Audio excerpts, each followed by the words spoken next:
So with respect to synthetic division, why don't we consider the following exercise? If you want to try this problem without me, then pause the video and give it a go.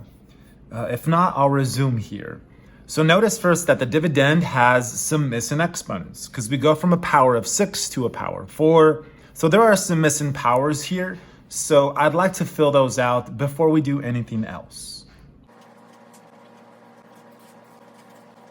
So notice that I inserted a 0x5 and a 0x2 and a 0 because we want, or we prefer, at least I prefer, that the dividend conclude with a constant, so I infused a 0 there. So now we are ready for the synthetic division algorithm.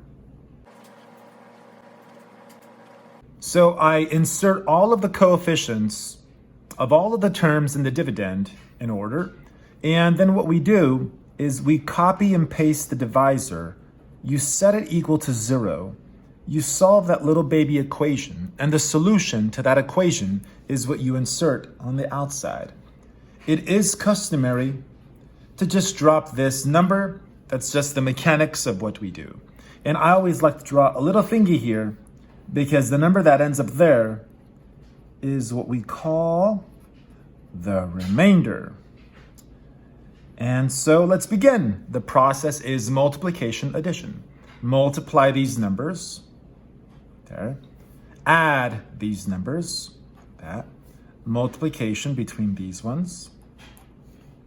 Add these numbers. Multiplication. Addition. Multiplication. Addition. Back to multiplication. Add these numbers. Multiplication, add those numbers. The remainder is 0. Is the remainder always 0? No.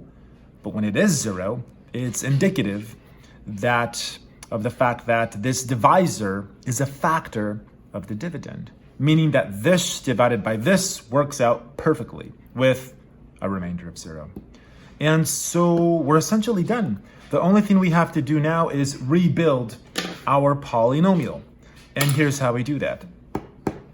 The remainder you leave alone, and you go from right to left, where this is your constant, and this is your x, and this is your x squared, this is your x cubed, this is your x to the 4th, and your x to the 5th. And if there were more terms, I would just keep counting higher and higher and higher powers of x. So as is, here is the result, which is known as the quotient, because we divided.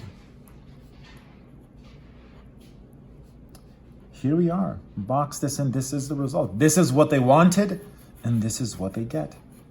Mr. Lee, how can I check my answer? If you wanted to check your answer, you can go this and multiply it with that. If you multiply these two objects with a distributive property, you should and you will get this here in return. So let me know if you have any questions, and I'll gladly answer them.